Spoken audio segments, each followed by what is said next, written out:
jërëjëf mbokk yi ñuy teewlu ci wàllu digital news nuyu nañ leen bu baax dellusiwaat ak yéen tey ci beneen émission mu di sans façon nag bu ngeen ko déggee mu wute ak ni ngeen neneen ni nga xamante ni mën ngeen ko déggee sans façon bii dafay nekk nag ay wàññi benn ñaar ñett ba ci 100 comme ni ko Zal di waxee 1 2 3 ba 100 voilà tey jii nag ñu ci dalal comme ni ma ko waxee léegi rek Saliou Ciss mu nekk président du comité de développement sanitaire bu Ross Béthio mais également nekk ki nga xamante ni moom moo di secrétaire général bu ADEV bokk ci coalition Benno Bokk Yaakaar alors Zal yaakaar naa ni ma ko présenté noonu la nuyu la voilà dalal la bàyyi la nga nuyu ak ñi teewlu. asalaamaaleykum mbokk yi maa ngi nuyu nekk ñëpp ku nekk turam ak santam di ñaan yàlla suñu nuyoo bu fekk ñëpp si jàmm ñëpp am jàmm di ñaan yàlla réew mi def fi jàmm. di ñaan yàlla fi nga xam fi lañu dëkk muy Ross Béthio particulièrement lépp luy naataange ak yiw ak jàmm yàlla dolli ko fi wasaare ko ba ñëpp jot si. alors laaj bu njëkk bi comme ni ma ko waxee sans façon lépp lu ñuy ci fas yéene waxtaanee tey jamono bi président de la république Macky Sall voilà fa waroon fekk sax ñu ni premier tour des élections présidentielles jàll na parce que tey ñu ngi ci 1er mars waaye naka noonu li nga xamante ni nemmeeku nañ ko moom moo di report bi nga xamante ni ba tey sénégalais yi ñi ngi koy waxtaanee ca noonu la jaaree sax ngir woote dialogue ci jamono bii nga xamante ni ñi ngi waroon wax waxi élection ndax jàpp nga ni noonu la war a demee. bon xam nga lu bees particulièrement il faut que mu am beneen toogin bu bees ñu ñëpp seetlu nañu que ni si élection yi ni conseil constitutionnel depuis le début jusqu'à la fin dafa am ay particularités yoo xam moo si am. la première particularité mooy on n'a jamais reçu je pense dans l'histoire du Sénégal autant de candidats je crois qu'il était 93 au départ. donc il y a un problème de parrainage xam nga quand une personnalité comme Mary Teuw Niane vient. Il vient avec une clé USB, on lui dit qu'il n'est pas dans le fichier, ça c'est un paradoxe. Quelqu'un qui a voté plusieurs fois, qui était même ministre de la République, et tant d'autres qui ont la même situation. Donc, il y a quoi que ça. Maintenant, c'est le cas de Karim Meïssa Wade. Peut-être pour la personne lambda sénégalais, il faut dire que ni dañu togn Karim ndax dafay japp que ni Karim déposé na depuis très longtemps que ni mom de nationalité exclusivement sénégalaise. Mais au conseil ils ont dit que ça c'est après bi ñu déposé dossier pare moom c'est su am indi papier bu justifier que ni génnoon na ci mais le PDS étant comment benn parti la première partie d'opposition au Sénégal le premier parti à faire ñu dem alternance dans ce pays-là ñoom ñu déposé benn document au niveau de l'Assemblée nationale ce qui a fait peut-être mu chambouler affaire yi ba ñu ni kon léegi nañu xoolaat ban affaire la et puis il y a eu même d'éventuelles possibilités de corruption yoo xam ni wax nañ ko ci conseil constitutionnel je crois que tout cela étant moom moo indi que le président a pris benn arrêté wala benn décret wax nañu suspendre affaire ñu xool ñu saytu loolu ba xam lan moo ko indi ba pare ñuy soog am continuer. mais Zal lu mel noonu werante dañ ma xañ dañ ma lii yooyu du fi gan ndax loolu doy na vraiment pour motiver un report ba di ci waxi dialogue. non xam nga amul lu suffisant amul lu insuffisant pour mën déterminer une chose c'est-à-dire que lu nekk circonstance bi mu amee la xam mooy comme li ma la xam nga léegi au même moment où ñu déposé c'est-à-dire pour montrer que ni sur le problème de la nationalité ça a posé problème le lendemain on a pris Wardini comme étant une personne qui a une double nationalité donc ça veut dire que moi à mon niveau à mon entendement le plus faible je m'étais dit que pour moi, le conseil constitutionnel dañu am possibilité ak ay prérogative à pouvoir boo xam ne ça leur aurait permis que ñoom ñu def peut-être une certaine investigation avant que même ñu nangu candidature nit ñi parce que loolu dafa bokk ci yi gën a éléments yi gën a fondamentaux daf ci bokk moo ne nga nekk nationalité exclusivement sénégalaise. Par exemple gis naa temps le passé le président Malick Gakou il a même parlé de la fiscalité est-ce que la personne qui dépose est en règle avec la fiscalité on ne l'a pas regardé. Imagine par exemple ñu fal benn président ba nga xam ni on s'est rendu compte après l'élection présidentielle que c'est un fraudeur il n'est pas en règle avec la fiscalité. Supposons par exemple ñu pare élection présidentielle on s'est rendu compte le président qu'on a élu c'est à la nationalité américaine soo moo dañu delluwaat gannaaw. est-ce que tey voilà lu mel noonu mën nañ ci taxaw parce que bari na yu ñuy évoqué mais la question de la fiscalité warul nekk jafe-jafe tey dans la mesure où quitus fiscal ñi ngi koy jox candidat bu ci nekk à travers CDC.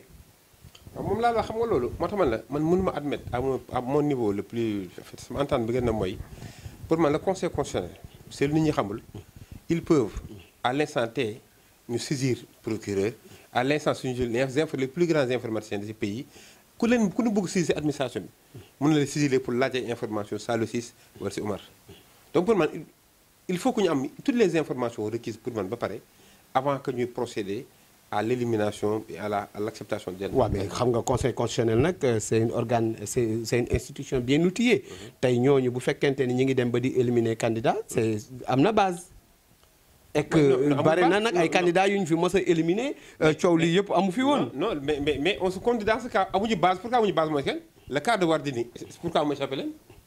waaw mais c'est une question de nationalité. oui moom laa wax. y avait bul fàtte ni y avait 93 candidats. oui 93 candidats voilà sur 250 pays dans le monde c'est pas facile voilà nga ñëw mën rek rapidement nga xool noonu donc loolu également mën na échapper ku ne. oui mais attends pour man Omar les dépôts de candidature pendant ça a duré combien de temps ça a duré 1 mois je crois avant ñu dépôt de candidature. waaw maintenant pour vérifier la nationalité de pays en tout cas pour tout li nga xam ne fi am ambassadeur am seen ambassade pour vérifier ça fait même pas une seconde parce que problème informatique la. waaw mais avec l'affaire Karim Wade ça aurait pu échapper su fekkente ne amul woon cette intervention de Thierno Alassane Sall également. waaye moom laa la xam nga Thierno Alassane Sall ce qu'il a amené ça ne veut pas dire que jusqu'à présent Karim est aujourd'hui de nation exclusivement sénégalaise le problème c'est la date qui s'est posée xam nga Karim Thierno Alassane Sall même lui il s'est trompé parce qu'il a dit que Karim Wade est binational ce qui est faux. Aujourd'hui on a vu le document qui montre que Karim Wade est de nation exclusivement sénégalaise peut-être instant bi muy déclaré qu'il est de nation sénégalaise il n'avait pas reçu le document. Voilà c'est ce retard-là qui a fait défaut. C'est ça d'accord mais moi je me dis au même moment que moom muy wax loolu xëy na peut-être Karim Thierno Alassane Sall avait peut-être benn cible muy Karim Wade peut-être loolu la mais pour man le conseil constitutionnel devait moom mu vérifier au moins les ambassades qui sont dans ce pays-là ñu xam est-ce que exactement déjà am nañu fi nationalité France moo ko ñoom vérifier France moo ko ñoom vérifier pour man loolu am na pare maintenant qu'est-ce qui s'est passé le parti politique PDS parti politique la bu nekk assemblée ñooy majorité assemblée au niveau de l'opposition donc s'ils déposent benn requête par rapport ak le processus électoral ils sont dans leur droit. ci toujours rectification au niveau de l'Assemblée le parti PASTEF est certainement la majorité de l'opposition parce que déjà ñoom ñoo fi am 26 députés yi nga xamante ne jàllee nañ ko à travers Ousmane Sonko ak la ñu dimbalee Habib Sy pour mu mën a jàll donc ñoom ñoo raw PDS au niveau de l'opposition mais toujours rek li ñuy soxla woon xam mooy est-ce que tey dialogue mën nañ ko wax ci jamono bii. xam nga man là où j'ai problème c'est qu'aujourd'hui on a une équation X plus Y égale Z. On doit, nous, tous les Sénégalais, s'atteler à résoudre cette équation-là. Mais personne, on ne doit pas aujourd'hui remettre encore d'autres équations qui vont encore poser d'autres problèmes. Comment? Parce que de toute façon, non, comme là, le président a pris ben décret. Normal, c'est déjà acté l'ordre. Maintenant, qu'est-ce qui s'est passé? Le Conseil avait demandé au président de la République d'organiser les élections suivant les délais, comment dire encore dans les meilleurs délais. Il y a eu beaucoup d'interprétations. Comme on dit au Sénégal, il y a beaucoup de consultants dans ce pays-là. Les meilleurs délais, certains avaient dit que les meilleurs délais, c'est avant le 2 avril. Mais les meilleurs délais, c'est pas un terme juridique, c'est juste du français simple. C'est du français, très bien. Meilleurs délais, c'est du français. C'est du français. Le plus tôt possible, le plus rapidement possible. Non, dans les meilleurs délais, ça ne veut pas dire le plus tôt possible, ça ne veut pas dire le plus rapidement. Ah, demande le dictionnaire. C'est Larousse qui parle. Hein. Non, les meilleurs délais. Le meilleur délai, c'est le plus vite, le plus rapidement possible, le plus tôt possible, non. En tenant compte de la date d'expiration. Oui, mais attends. En tenant compte de la date d'expiration, moi je suis d'accord parce que... Micro-Vitouti. Moi, je dis que les meilleurs délais, ça ne veut pas dire demain, ça ne veut pas dire après-demain. Ça dépend des meilleurs délais. Ça dafay lié encore conditionnalité yi nga xam ni. ak li nga xam moom la ko organisé mu nekk yu yemb. Mais avant la date d'expiration également. Oui, absolument. Mais voilà. ça c'est pas vous et moi qui peuvent ici prononcer. Il y a une administration, il y a tout ça qui doivent dire que est-ce que dans les meilleurs délais, comme vous dites, avant le 2 avril, oui, tout le dispositif sera réglé pour que ñu mën dem. dafa war a pare. C'est des conditions qui sont là, nous sommes un État. Oui, absolument. Déggoo ma la waxuma ni warul pare dama ni man position bi ma nekk man tey jii man dama jàpp que ni ñoom c'est eux qui doivent savoir est-ce que matériellement et juridiquement ils seront prêts pour le faire. Non, matériellement. Avant le 2 avril. C'est-à-dire qu'aujourd'hui on est le 1er mars. Est-ce que d'ici le 31 mars on peut faire ces élections-là? Lu tax lan moo war a manquer. lan moo war a manqué fii léegi le 31 mars. il faut avoir 21 jours de campagne. voilà.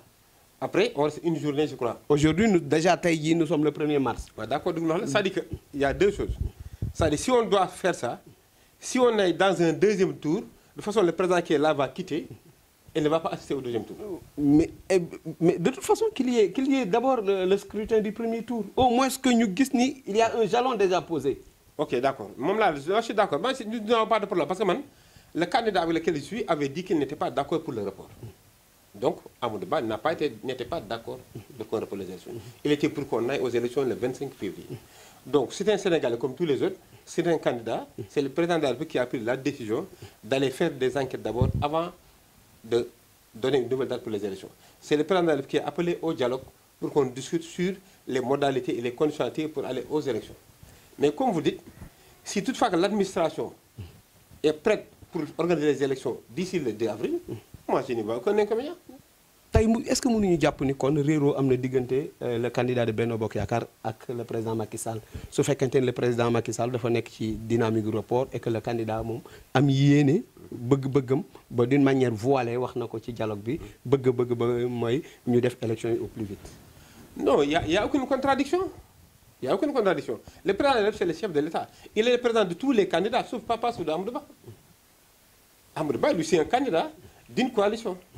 Maintenant, le président de Macky Sall, il est le président de tous les candidats, qu'ils le veuillent ou non. Non, il n'y a aucune contradiction. Lui, c'est un candidat qui dit que moi, je suis prêt pour qu'on aille les élections dans les meilleurs délais. Dans un premier temps, quand on a fait le report pour le 25, il avait dit qu'il était d'accord pour qu'on fasse les élections le 25 février. Parce qu'il peut y aller, il est prêt, sa coalition est prête pour y aller. Maintenant, c'est par la suite que d'autres partis qui ne sont pas de notre coalition, qui ont dit que nous avons la procédure, procédure.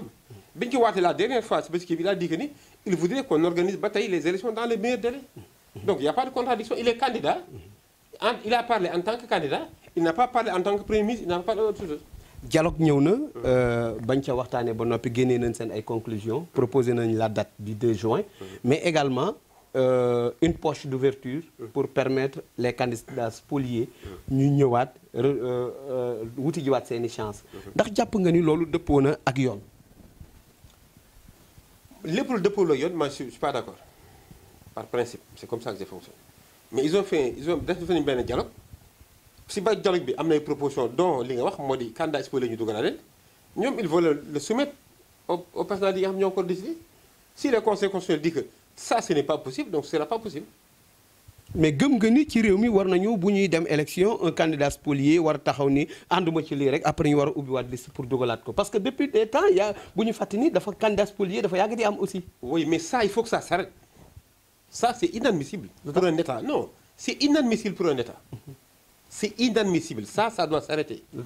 Mais parce que nous ne comprendre qu'il y a une clé USB Sénégal, nous devons c'est 12 000 personnes, nous devons mettre 200 personnes. Ça, c'est pas possible. Mais si vous faites un aussi dans les rejet. Non, ça ne doit pas être la condition d'un rejet. Mais vous le faites doublons. Non, ça ne doit pas être la condition d'un rejet. Maritam Niang, c'est une personnalité, une autre part dans ce pays-là. Et tant d'autres personnes. Ça dit que nous n'avons pas raison valable. Ça dit que raison, il y a une raison. Il y a une fondamentale. Double nationalité, non pas avec la fiscalité, juridique, mais c'est des détails qu'on dépasser. mbokk yi di fàttali ni yéen ñuy teewlu ci émission bi nga xamante ni moom moo di sans façon tey nag ñu ci dalal kii di Saliou Ciss di secrétaire général mouvement bi nga xamante ni moom moo di Alliance pour le développement et l'émergence de la vallée ADEV moomu sax dinañ ci ñëw ci kanam tuuti Saliou comme ni ma ko doon waxee léegi tey ku mel na que seen candidat Amadou Ba tey jii au-delà de li fi am yëpp ci seen biir camp tey mi ngi subir ay attaques lu nekk ñu ngi ko koy waxal ñenn ñi kenn ku ci nekk di jël position loolu du fragiliser tamit jëmm.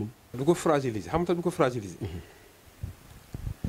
Nous avons un candidat qui a un profil exceptionnel xam nga am na si candidat yi yoo xam ne tey candidat élection présidentielle ñoo xam ne bi Amadou Ba nekk inspecteur impôt domaine ñoo ngi soog am dal CI am ñoo xam sax 1 an la ñu am quelqu'un qui a pratiqué 46 ans d'administration.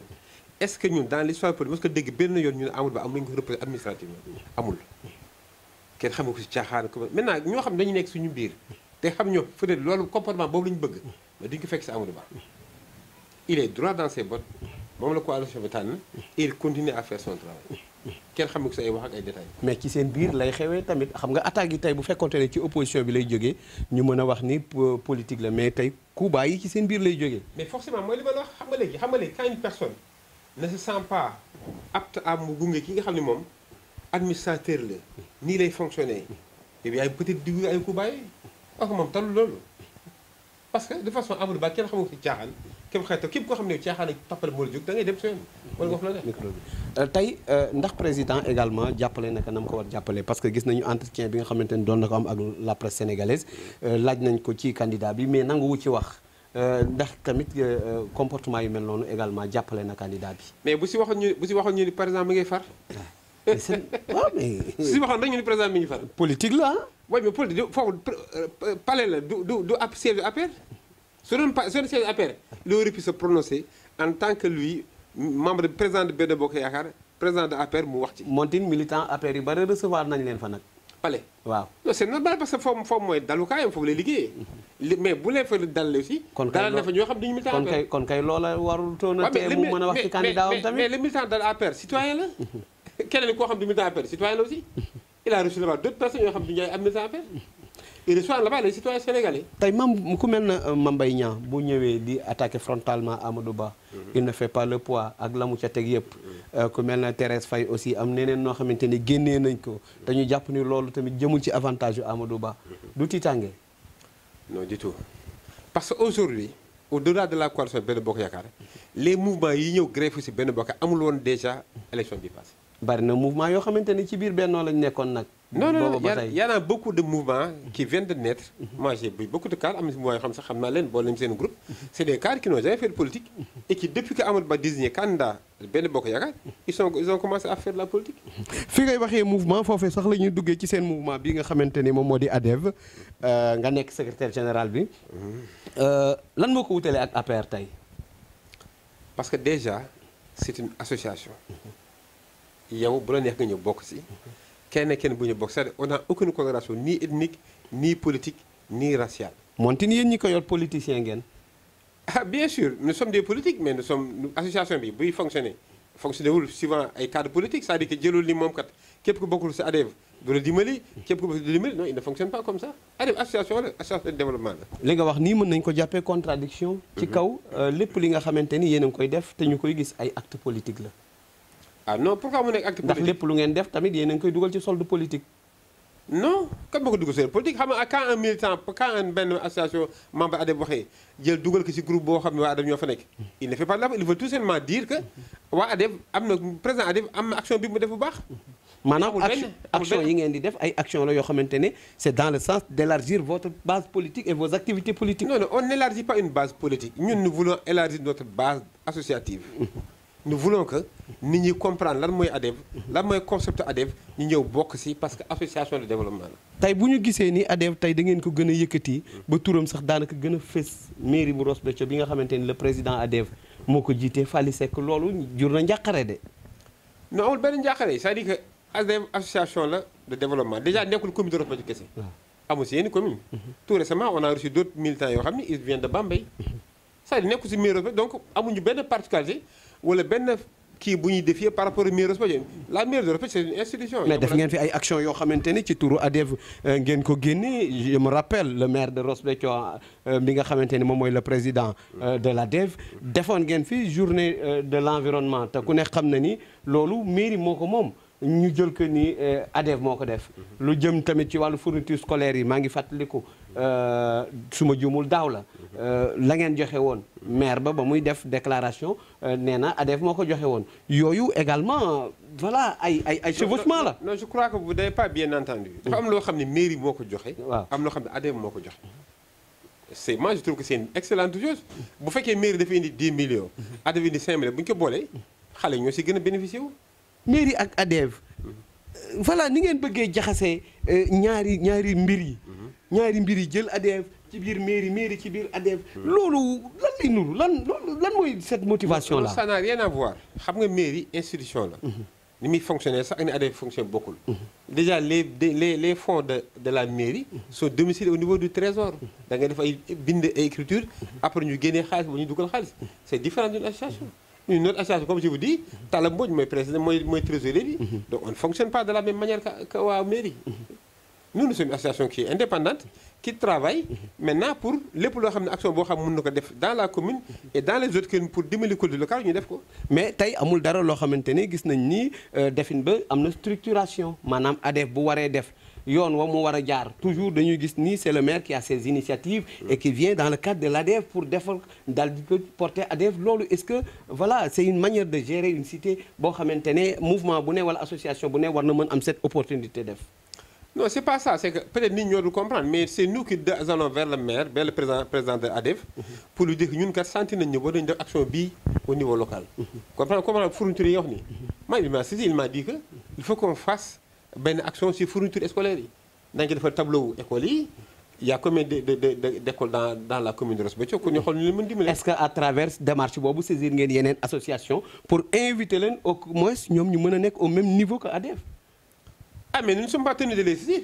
ah mais bien sûr parce que bu ngeen amee seen association. waaw am ngeen sañ-sañu ni kat yéen. dañu ñëw dimbali. parce que y a des associations qui font des actions ici.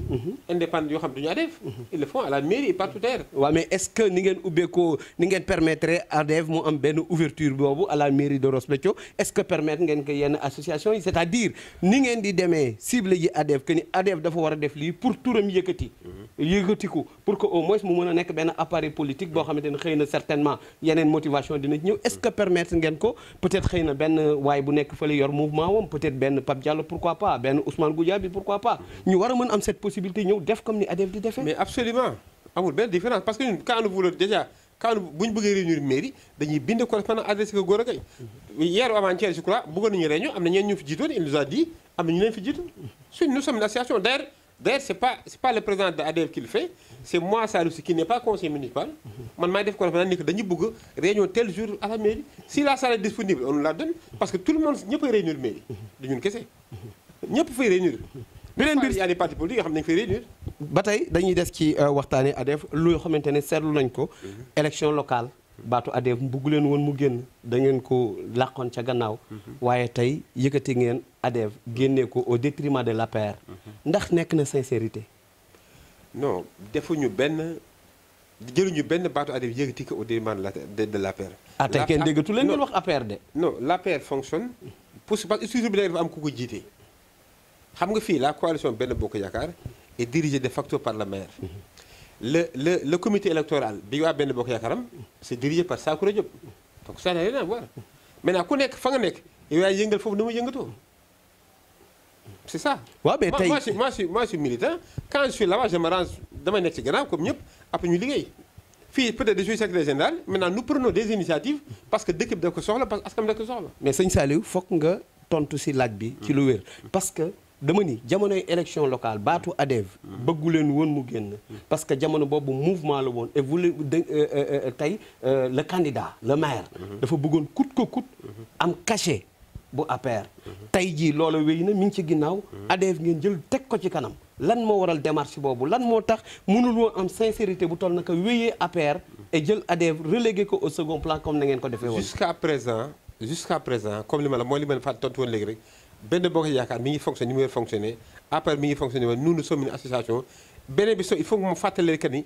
nekkuñu Ross Béthio kese on est dans d'autres villes yu dul Ross Béthio. waaye le président et le maire de Ross Béthio. oui c'est ça. peut-être c'est un aspect. kon faaw Ross Béthio fii si nag. oui avantage la. donc c'est ça à part loolu amul benn particularité. on ne le voit jamais moom mu toog ci mairie. il parle ADEF. on ne le voit jamais. loo xam ne ah déet waay jamono yi moom ADEF rek ngeen di wax. non c'est nous qui parlons APR sax kenn déggatu ko ñun dañu jàpp sax ni APR dee na ci Ross Béthio. man dama yaakaar ne sax ADEF parce que tey pour nga gis ko la waxi APR sax ci Ross Béthio problème la ndax ADEF. oui mais ça ñi fa am ñuy jiite. ndax loolu delloo ngeen njukkal Macky Sall. non ba tey la ñu gën delloo njukkal Macky Sall tey jii man mi nga xam dama bokk ADEF. je suis avec le Benno Bokk Yaakaar. c'est-à-dire Benno Bokk Yaakaar. waaw mais Benno Bokk Yaakaar ngeen wax et vous ne parlez jamais de l'APR pourquoi. wala tey aujourd'hui l'APR dérange. mais si on parle de APR. on doit parler de PLD.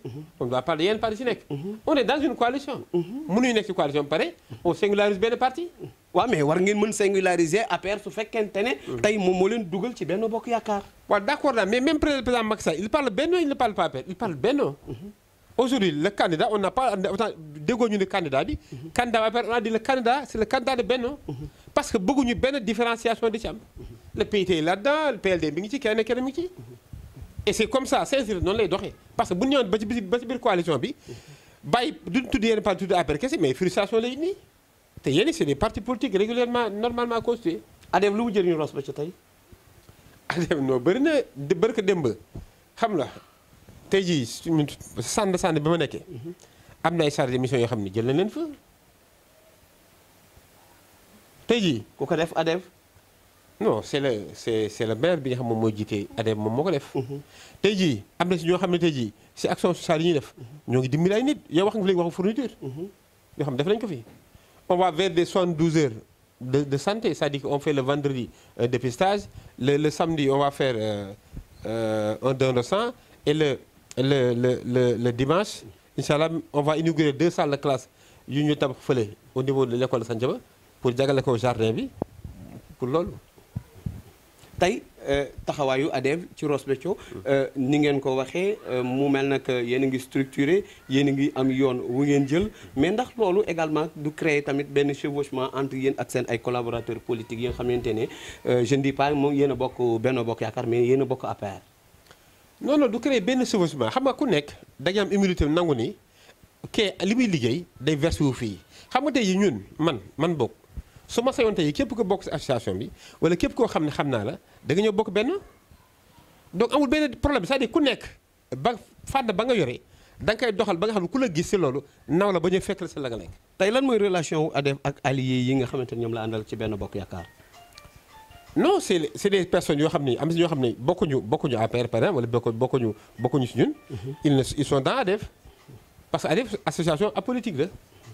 donc quelqu'un peut ne pas être forcément de l'APR et qui est dans ADEV. mais ndax am na sincérité entre seen diggante yéen ak yeneen alliés yi waa PLD waa Yitte Askan Wi ak yeneen ñooñu est-ce que am na une relation de sincérité bu am entre yéen. il y a une très grande sincérité entre man qui vous parle. je n'ai aucun problème crypto personnel ak tous les fils de Ross Béthio. et dem sol sama daal dem fekki di waxtaan moom ça ne me pose aucun problème parce que loolu mooy sama yitte li ma bëgg mooy. lépp loo xam ne mën nañu ko def ba converger si ba Ross Béthio gën a jëm kanam donc ça j'ai aucun problème à ce niveau là. secrétaire général yaa ngi may wax sincérité boo xamante ni yaa ngi koy loué ci sa diggante yow ak ñi nga xamante ni ñoom ñoo di les acteurs politiques. ñi nga xam yéen a ngi ànd ci politique bi. mais li ma soxla xam tey lan moo waral yéen ADEV ñi ngeen àndal bari na ay nit ñoo xamante ni yéen a ngi ànd mais yéen a ngi débauché seen ay nit mais est-ce que également loolu renforcer na confiance. tey par exemple su fekkante ne PLD dafa ànd ak yéen am lu mu leen jëriñ pendant les élections locales gañeel leen et cetera tey jii ngeen di débaucher seen ay nit ñoom te ci yéen ngi ànd ci biir coalition bi ndax démarche boobu démarche bu rafet la. non xam nga déjà su fekkee nit dafa bokk supposons je fais un exemple PLD ou bien PIT wala feneen xam nga ñoom c'est des membres de la coalition Benno Bokk Yaakaar une personne parmi eux jóge fa.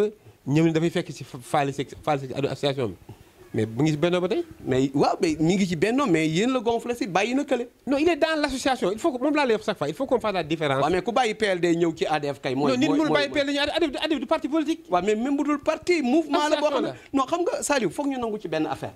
association bi ngeen doon du ngeen association religieuse du ngeen association sociale du ngeen association leneen lu dul association politique. parce que yéen ñi ko composé yëpp.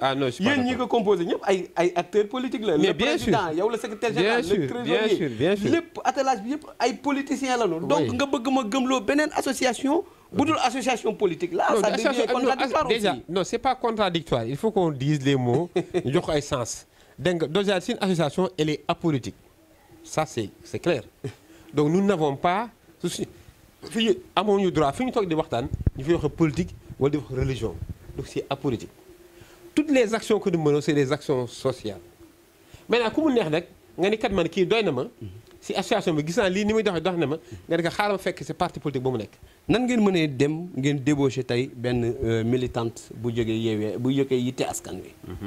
alors que yéen a ngi ànd bu rafet ñoom également pendant les élections locales ils ont mouillé le maillot. avec sincérité. jox leen war a jox. ba mu jeex ngeen war a tey ngeen ànd bu dëgër ngeen dem di débaucher yi seen militante. non il faut qu'on parle un langage clair. ñun association du ñu débaucher militant. ah mais c'est-à-dire tu es membre d'une association. même bu fekkee da nga jógee yitte askan la. wala nga jógee PL foo mënti jógee. boo fa jógee. tu es militant là-bas. mais chez nous tu es un membre d'une association. ah mais xam nga ni gars yi nag ku jógee ci parti. wan naka gannaaw bokkatu ca jëfatu ca dara. bu ñëwee ci yéen. dafa ñëw ngir jëriñ leen dolli leen. et que ci ay weewu béy ba tey yéen a ngi wéyal di gën a gonfler mouvement bi di ko gën a yaatal di ko gën a. bien sûr voilà te politique rek a tax. politique rek a tax non du question da xam nga du question politique du question politique ma tax xam nga man dama jàpp que ni. lépp lu ñu di wuti feneen. nga am ko sa bopp. moo gën a neex. il faut que les gens sachent que man. su ma naree dem ànd ak beneen responsable wala beneen leader bu nekk ci beneen localité. or que moi j'ai un cadre chez moi c'est un jeune il a de l'ambition on lui voit que ak coono bi muy daj pour Ross Béthio coono bi daj pour le département mais damay ànd ak moom ci loolu. xam nga il faut que ñu bàyyi il faut que ñu am humilité je sais pas am benn fierté bu bëri bi dafa ñuy sonal xam nga tax mu ñuy sonal mooy lan. xam nga ànd ak nit ça ne veut pas dire que yow di ki ànd ak moom c'est y a de l'argent qui vous lie non. parce que dafa am benn principe booy doxee moo di yow da nga gëm que ni Ross Béthio dafa baax département bi baax région bi baax Sénégal yëpp baax donc quand il voit que y a une personne qui est là qui peut le faire mais pour man dafa war a nekk lu simple ñun dañu bokk ci benn association et nous demandons à tous les Ross Béthiois de venir bokk association ADEV maintenant ku mu neex mën nga bokk association ADEV ni man du ma bokk baa ji parti politique. tey nan nga jàngatee la politique municipale bi nga xamante ne mi ngi déroulé wu depuis janvier 2022 nan nga ko jàngatee. j'ai pas regretté le fait que ma doon jàppale que waa ji fallait faire politiquement pour mu nekk maire Ross Béthio. lu tax. non parce que chaque jour que Dieu fasse maa ngi gis muy impacté ci Ross Béthio. nu mel nan. ah tout récemment il a aidé les paysans à 15 millions.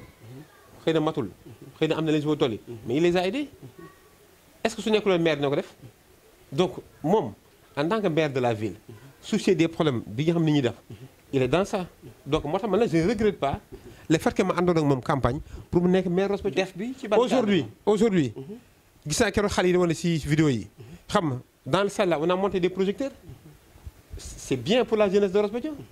Aujourd'hui on est en train de faire des pavages dans certaines artères de la ville de Ross Béthio. Aujourd'hui ñoo ngi tabax benn centre de santé boo xam ne bu bees mais c'est de bonnes choses man su ma bi may ànd ak Fally Seck pour mu campagne dama bëggoon que ni dafa am benn projet bu mu ju proposé ma xawal projet daal ni kii kat Ross Béthio dina si gis boppam donc comme dina gis boppam donc dama ci ànd ak moom si c'était à refaire je vais le refaire parce que vraiment nit ñi ñoo ngi siy gis seen bopp.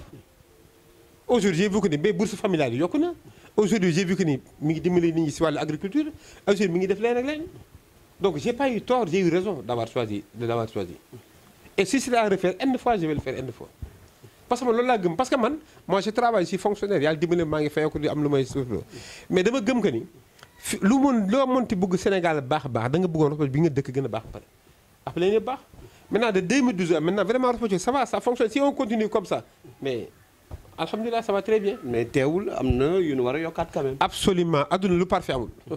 adduna amul lu parfait lépp loo gis rek war nañu ko yokkaat tey su ma sañoon yàlla kàttanal ko may ko yeneen doomu tànk yeneen doole ba mu gën a taxawu Ross Béthio parce que xam naa ni il a ça dans son cœur et il a envie de le faire.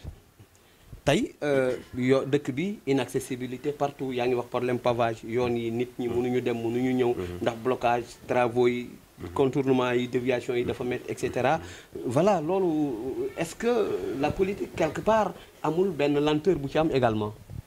xam nga loolu li nga wax ne man dama koy dund parce que dama yor benn oto di daw yenn saa yi dama daw sama jàdd fenn mais ça il fut 2 ans ou 3 ans boo dem Dakar da nga dund la même situation dañuy baare artère bu toll côté Cambérène yëpp dañu koy baare pourquoi parce que noonu defar mais suñu paree mais léegi jëpp nga jaar ci corniche VDN bi comme c'est pas possible c'est comme ça quand on doit faire bu ñu waree tabax il faut que vraiment foofu nekk foo xam ne kenn mënu ci accéder mais après dafay jàll l'essentiel na pare ci jàmm nit ñi mun ko jëriñoo yaa ngi wax ay jéego yoo xamante ni ñi ngi am ci wàllu yu bari comme ni nga ko waxee loolu également lu ñuy rafetlu la parce que jàpp nañ ni également dëkk ay innovation ak ay initiative ñoo koy tabax mais beneen bi ci topp moom mooy wàllu sécurité bu ñu koy wax notamment la sécurité routière dëkk bi tey bari na ay moyens de transport yoo xam ñu ngi fi am notamment Jakarta taxi et tout charrette lépp mi ngi am et malheureusement on ne voit pas une politique d'organisation à ce sens lan moo waral loolu.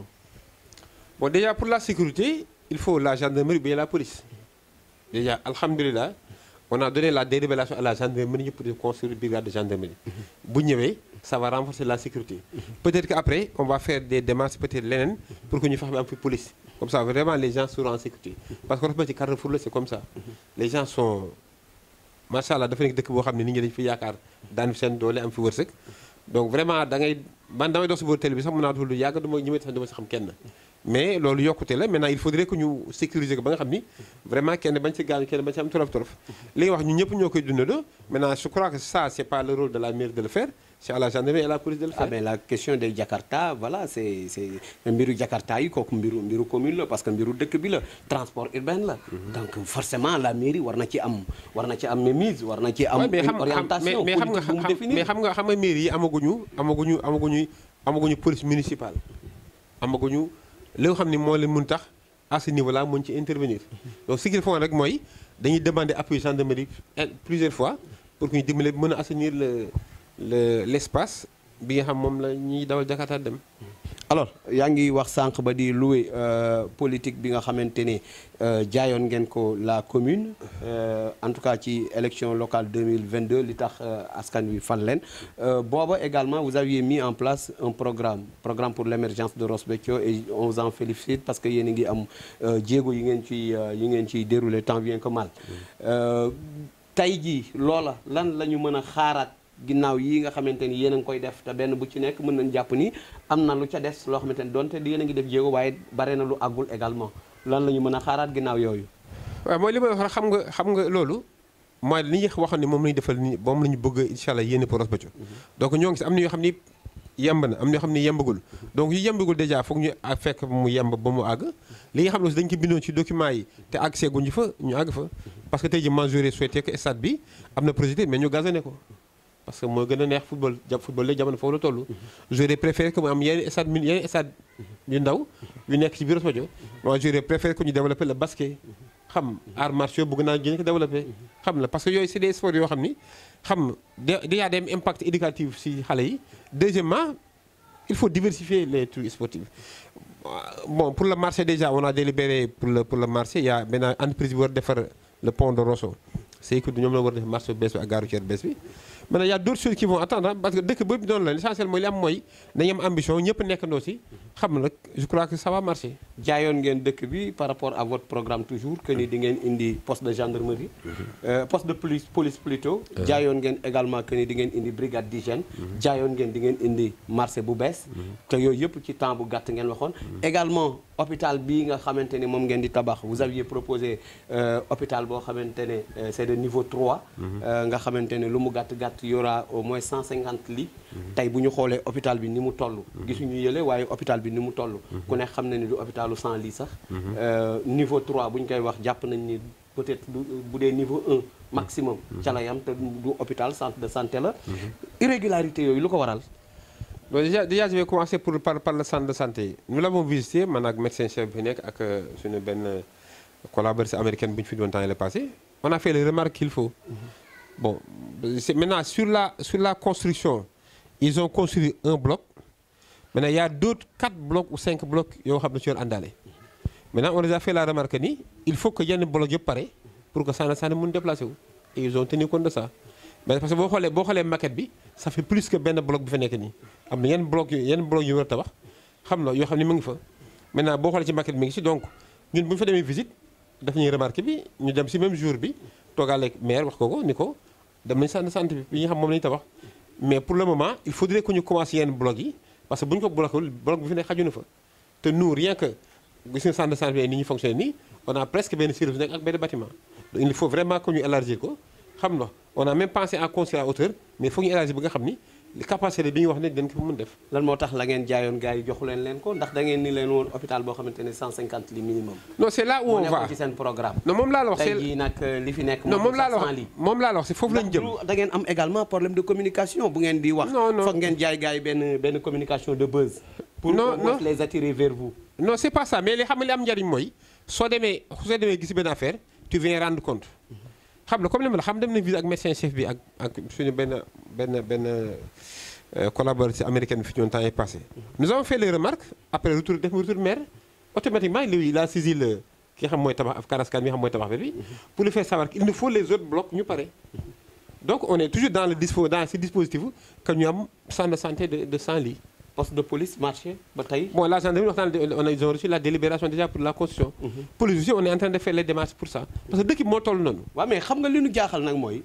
par rapport ak police. da ngeen ñëwoon ngeen inscrire que ci seen programme. et vous aviez da ngeen jëloon engagement. wax ni kat lii la ñuy def. mais ça a été une déception. honnêtement ça a été une déception bi ñu ñëwee le 4 avril passé ngeen dem di demander solennellement à l'autorité administrative. loolu du échec. non du échec xam nga échec mooy. ngeen di wax na leen autorité bi jàppale. alors que da ngeen waxoon ni di ngeen ko def. ça a été un engagement xam nga autorité bi ñaar autorité mu jàppale ñu. ici à Ross Béthio. le chef de l'État. c'est pas le maire. le chef de l'État c'est le sous-préfet. donc forcément il faut que moom mu dugal ci waxam ci communication bi. donc ça c'est pas. mais pavage bi ngeen koy def tàgguwu leen sous-préfet. non xam nga. stade bu Ross Béthio la ngeen ca peinture. ak pavé ya ngeen ca teg ba ngeen koy def tàgguwu leen sous-préfet. non de question tàggu xam nga yooyu. table ba yi ngeen jënd ca école ba. non xam nga amoon na pare leen sous-préfet non xam nga yow du tàggu. yooyu de kenn du ko tàggu tey bu ngeen demee ba nga xamante ne tey poste de police foog ngeen ñaan sous-préfet ngeen supplier que na leen dimbale jàppale leen. tey da ngeen il faut reconnaître l'échec. non c'est pas un échec xam nga échec mooy d'abord pour man quelqu'un qui échoue c'est quelqu'un qui boo xam da ngay arrêter tu décides de t'arrêter. mais boo waxee gars yi damay def ba pare malheureusement mënatoo. non c'est pas que mënatoo c'est que temps bi ñu ko waxoon mooy varié mais mënatoo ko c'est pas que mënatoo ko parce que lu si nekk lu ne mi ngi seen xel dans le conseil municipal ñoo ngi si def ay démarches pour que loolu mun nekk. maintenant lu temps dafa am le temps administratif dafa am maintenant temps administratif boobu foog mu am kenn mënu si dara il faut que mu jaar benn circuit boo xam ne dafa war a jaar maintenant sous-préfet si ñooñu la bokk mënoo def régler fi benn affaire bu administrativement te jaar su sous-préfet. il faut mu jaar sous-préfet mu impliqué préfecture mu impliqué gouvernance institution ba mu dem ba ci kaw. macha allah mbokk yi di fàttali ni yéen a ngi ñuy topp ci 100 façons nii la waxtaan wi nag du yomb de faaw ñu laalante jonjante bu baax ngir dëgg yi mën a génn loolu moo waral xëy na mu mel nii waaye daanaka waxtaan wi léegi mu jeex. alors Saliou di fàttali ni yow yaay président du comité de développement sanitaire bu Ross Béthio jamono yi comme ni ñu ko waxee léegi ci kàddu gu mujj gi daanaka santé bi mu mel na que am na ay défis yoo xamante ni am na ci d'abord en collaboration avec la municipalité lan ngeen fixé comme ay objectifs. non objectif ñu fixé mooy yëkkati le plateau médical. au passage maa ngi nuyu ñi nga xam ne dama bokk ñu comité de santé bi. je veux parler de Oustaz Bari je veux parler de Alioune Diop je veux madame Ndiaye. ñi xam ñoo bokk ci comité de santé bi yaa Ablaye Diop aussi qui est notre commissaire de compte. donc ñu ñëpp suñu ambition du dara lu ñu yëkkati relever plateau médical bi yóbbu ko jëlee ko point A yóbbu ko point Z. c'est notre ambition maintenant à chaque fois que ñun nous sommes sous la tutelle de la mairie parce que dans le conseil de direction. Le maire est d'office le président du comité de conseil de direction ou bien quelqu'un qui le délègue. Donc toute notre politique de santé est basée à la mairie. Donc nous faisons des projets, nous faisons des simulations, nous venons leur soumettre cela. Après ñoom ñu ngi xool li mu nekk ren ñu mu nekk déwén ainsi de suite c'est comme ça se passe. Mais ambition bi ñu amoon ci santé dañul tey la ñu gën a bëgg santé bi jëm ci kanam tey la bu nit ñi gën a fajeeku tey la ñu bëgg ñu dimbali ci wàllu recrutement tout ça on est dans ça mais dara ambition bi yëpp dara wàññeeku si dafa gën a yokku. di fàttaliku rek ni jamono yi nga xamante ne Covid 19 amoon na fi yàlla nañ ci yàlla musal. am na taxawaay bu rëy boo xamante ne comité de santé bu Ross Béthio amoon na ko ci et également le directeur le docteur Sow mi nga xamante ne mooy médecin chef bi.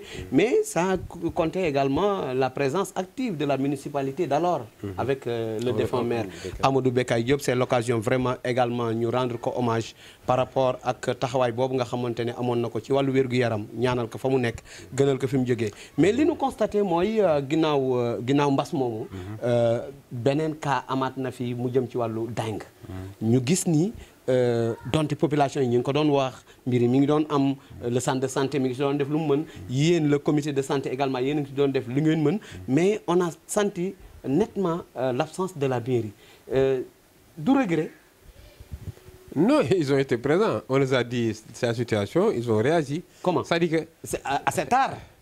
Non, pas tard. Parce que xam nga dengue bi ñun ñëpp ça nous est pris dépourvu comme ça. Dans un premier temps, je salue d'abord suñu personnel de santé bi. Je crois qu'on a le meilleur personnel de santé au Sénégal. C'est une disponibilité, c'est une sawarté, c'est une labir bi ñu am par rapport à la population. Donc vraiment, on les a sous la direction du médecin-chef Dr Sow que je salue.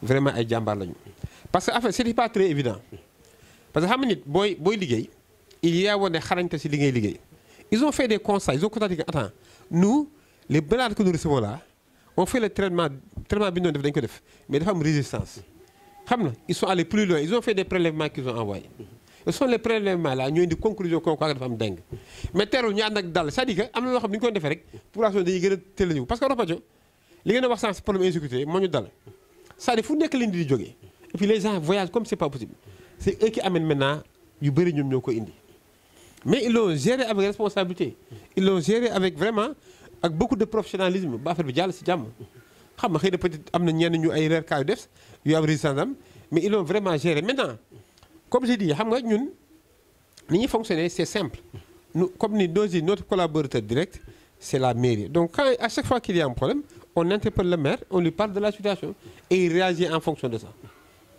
Et il réagit chaque fois qu'on lui dit un problème, il réagit par rapport à ce problème. Mais li ñu noté moom mooy les lenteurs yi nga xamante ni amoon na parce que doon nañu xaar dengue bi ku ne xam na lan moo ko doon waral problème d'insalubrité bi mi ngi ci parce que affaire de moustique la ak yeneen ak yeneen doon nañu xaar mu am des réactions immédiates. mais loolu ils ont fait ça ils ont fait un dépistage. man personnellement def naa ci reportage et le personnel de santé vraiment ñaawlu woon nañu lenteur bi amoon ci autorité locale bi.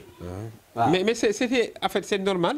C'est normal li nga wax noonu c'est-à-dire lu mel noonu lenteur bi baaxul mais quand il fallait là ils ont réagi maintenant il fallait saisir le service d'hygiène détecter quels sont les points produits mais bi ñu amee ils ont fait le nécessaire. Effectivement c'est le lieu effectivement de féliciter service d'hygiène mi nga xamante ni ñoom it également def nañ ci taxawaay bu am solo à travers voilà l'équipe bi nekk au niveau de Richard Toll ñoom bi ñu ñëwee ñoom ñoo def saupoudrage bi am taxawaay bi ci war et cetera mais boobu je pense que ni ak tey war na mën a aujourd'hui voilà interpeller l'autorité municipale parce que foog ma tudd la ci c'est vrai que bokkuloo ci mais jàpp nañ ni conseiller nga bu jegee le maire doo conseiller municipal mais ku ko mën a conseiller nga en termes de santé ndax tey waruñu gën a demaat ñu gën a revoir urbanisation bi parce que lu bari fosse septique yi ci mbedd yi gars yi ñi ngi ko doon wax insalubrité bi nga xamante ni mi ngi am gars yi ñi ngi ko doon wax parce que tilim bi dañuy fàtte ni nekkul ci kii kese nekkul ci kaw tali bi kese.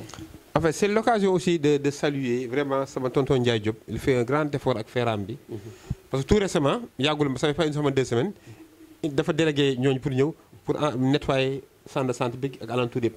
Je crois que c'est des initiatives qu'il faut prendre ba nga xam ni maanaam lu mel noonu peut dootuñu dalati donc su fekkee continuer ñu action yu mel noonu mën nañu am xel mu dal ci insalubrité peut-être mën nañu bañ a gën a sonal mais comme li nga wax c'est ñëpp la c'est-à-dire que il faut dire que aussi dans la gestion du conseil municipal tout le monde est acteur il faut que ñu ku nekk aussi jël sa responsabilité xam nga aussi il n'est pas bon d'avoir de mënul nekk sax dans chaque quartier dans chaque coin dans chaque kër on y met un policier c'est pas possible mais il suffit que nit ñi aussi am comportement boo xam ni c'est un comportement beaucoup plus responsable parce que boo defee fosse déjà fosse bi du sori sa kër yow say doom ñoo si gën a exposé déjà fosse bi bu nawet amee sa kër la njëkk a yàq amu yàq keneen donc il faut que ñu am plus de responsabilité par rapport à cela en tout cas au lieu de faire la gendarmerie par rapport à ça ou bien de faire la police on doit vraiment peut-être xëy na médias yéen mën ngeen jouer benn rôle bu nit ñi changer paradigme boobu. Ah mais il faut que yéen aussi à votre niveau ngeen définir une politique claire allant dans ce sens parce que cette politique là jusqu'à présent amul dara lu ngeen teg ci table ji aussi. non si teg nañu dara sax xam nga tontu sama tontu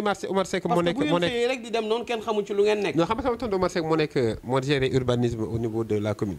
Il avait commencé ça maintenant li doon gën approche bi ñu gënoon bi nga xam moom la ñu privilégié mooy l'approche communication.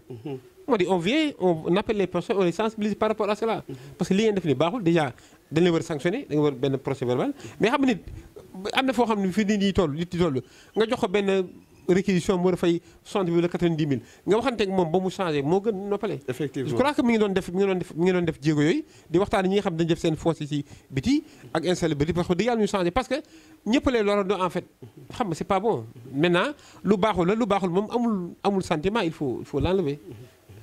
Saliou waxtaan bi mi ngi jeex ni ma ko waxee woon ma bàyyi la nga nuyoo cant ngërëm. bon maa ngi nuyu ñëpp di jégalu bu fekkee am na kàddu yi lenn loo xam ni daf si tegginewul du woon sama yite. Encore une fois de plus je reviens sur le cas mon souhait c'est que tous les fils de Ross Béthio adhèrent dans l'association ADEV parce que association la bu jariñ nit ñi bu jariñ askan bi ki ko jiite am na yéene def lu baax sur Ross Béthio commune bi ak département bi donc nañ ko jàppale c'est un cadre c'est un jeune qui est au niveau de l'État mun nañu am plus que ça mais il faudrait que mu gën a sentir nit ñi ci gannaawam donc ce n'est que ça maintenant parfois dafay naqari soo waxee rek gars yi pense rapport xaalis or que c'est pas ça man dama jàpp que ni bala ngay dem di wuti keneen ci àll bi te kii mun na ko def am na yéene bi am na xol bi nañ ko jàppale pour mu gën a mën li mu doon def noo koy demandé bu fekkee mun na renforcer waat waa Grand Digue Téléel financièrement su la mënee renforcer na leen gën a renforcer parce que soxla nañ ko su mënee renforcer lépp lu mu mun a renforcer dëkk bi na leen gën a parce que nit ñi soxla nañ ko parce que dafa nekk si station boo xam ni xëy na peut-être moom moo gën a am possibilité ak fa mu nekk ak ay relation pour mën dimbali wax mu nekk ñun li ñu intéressé mooy képp koo xam dafa nekk Ross Béthio juddoo Ross Béthio yaroo Ross màgg Ross Béthio ak foo mënti jógee li nga xam moo sa problème yàlla dimbali ñu ba mu saafarawu donc yàlla na yàlla tàppee xol ñu ànd nekk benn yàlla dimbali ñu élection yu ñu jëm ñu àgg si ak jàmm ak salaam ñu def ko si jàmm ak salaam kii ñuy Sénégal yi tànn yàlla na nekk Amadou Ba mu dem si jàmm ak salaam réew mi dem si kanam di leen ñaanal encore une fois de plus yàlla yokkul xam-xam beeg kattan beeg mën-mën bi ba vraiment que vous soyez la première télé au niveau de Ross Béthio au niveau du département de Dagana. jërëjëf Serigne Saliou ma lay beral cant ak ngërëm également di sant ñi nga xamante ni ñoom ñoo ñu doon seetaan sur wàllu digital news à travers émission bi nga xamante ni moom moo di sans façon comme ni ma ko waxee émission la boo xamante ni sans façon mooy dinañ ca waxtaanee lu ne lépp luñ ciy def nag dañ ko bëgg rek mu tegu ci xam-xam mais également leeral lépp li nga xamante ni jàpp nañ ni lëndëm na kon noonu la. Saliou Ciss lañ doon dalal tey nga xamante ni moom mooy président du comité de développement sanitaire bu Ross Béthio mais également du secrétaire général ADEV kon noonu la ñu joxante ak yéen rendez-vous beneen jamono beneen numéro sans façon.